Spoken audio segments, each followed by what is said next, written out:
morning. It is Saturday, May 1st.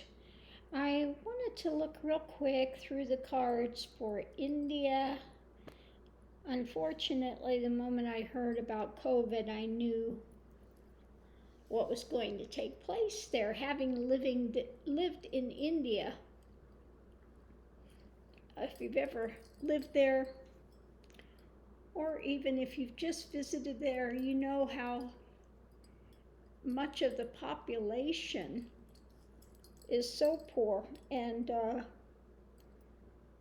how crowded it is. I mean, just on top of each other, and especially when you have the lower income communities, the untouchables, quote unquote untouchables, people that are, rickshaw drivers, and I mean just so much of the population. And if you've ever ridden in especially Delhi, it takes, I think it's like 8 hours to get from one side of Delhi to the other side of Delhi. I mean, you're just on top of each other with traffic. Between the vehicles, you may have this much room. I mean, yeah, it's crazy there. So I knew the minute COVID hit, I was like, it is going to be devastating in India. And sure enough, we've come to that point where it's just devastating. So what I got in the reading was, yeah, this is a mountain. This is a tough one to climb. Hard to get over, and we've got clouds. We've got, there's going to be a lot of depression, a lot of difficulty in India. And we're seeing that now, the devastation. Now again, if you've ever been there, lived there, you know that the hospital medical system is not like it's here. Even if you get a bed in India, they do not have nurses that are taking care of you. The nurses are there to give the shots, to give the medication, whatever it is they need, but it's your family that's there and takes care of all your personal needs, your food. They wash you, they take care of you. They're the ones that have to go out and scour for the medications you need, and then you bring it back and the nurse can give it to your relative. So even if they get a bed in India, it's not like here. And being that you have to have your close family there taking care of you, there's no distancing there, okay? So I knew this is going to be a nightmare. So now we have there going the dancer of fear, okay? A lot of fear there now. There are not enough ventilators, not enough oxygen. And it's not like the ventilations, I mean, this is just oxygen, okay? So again, very difficult. The first card I got out, I'm not surprised. It's the 8th house, okay? So the 8th house is the card of transformation, karma, facing fears, and legacies, okay? So a lot of karmic things coming to the surface and a lot of fear. We see transformation, a lot of deaths of people, and this is also, because of that's going to cause changes in government, etc., later down the road.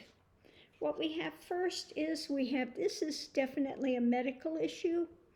They're reaching out for medical supplies, for help from other nations, other places, and they will be getting some help there, but it's really kind of, at this point in time, it's really late in the process to be just starting to ask for help and getting help in. What we have in the center of it is the government, the people that are supposed to know, okay? Those in power. Now, I wanted to look at this also. Above it, we have memories. They're going to start thinking about how government has acted. We know Modi was embracing Trump, etc. There is going to be judgment. I wanted a clarification on this with him. There's going to be judgment.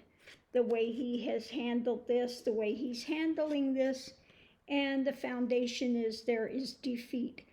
I think it's not only that he'll be defeated in the next election and things, but he is defeated in knowing how to handle it.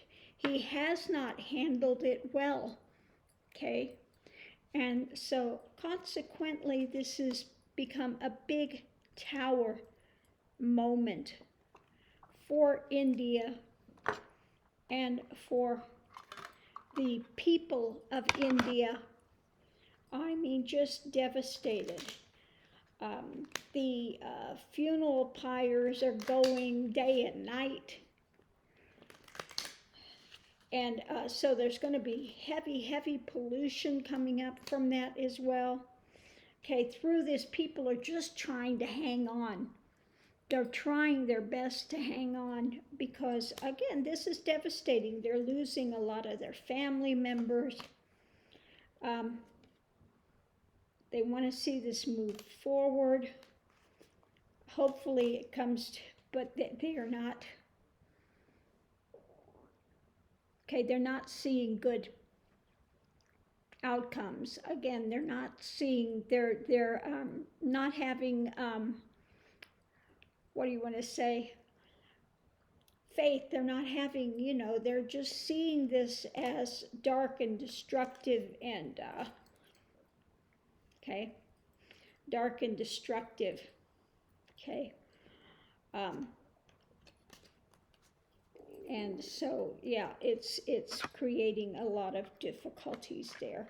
Like I said, I mean, they've got a lot of, I remember my first night of getting in India and was in the taxi, and I mean, the smoke and things that night, you could barely breathe, okay? And so now with all these funeral pyres going, it's just going to be even more devastating with the air pollution and things that are going to be happening. And then with so many, you know, if you have parents that die, etc., it's supposed to be, there's ceremonies that you do for the pyres, for sending them on their way.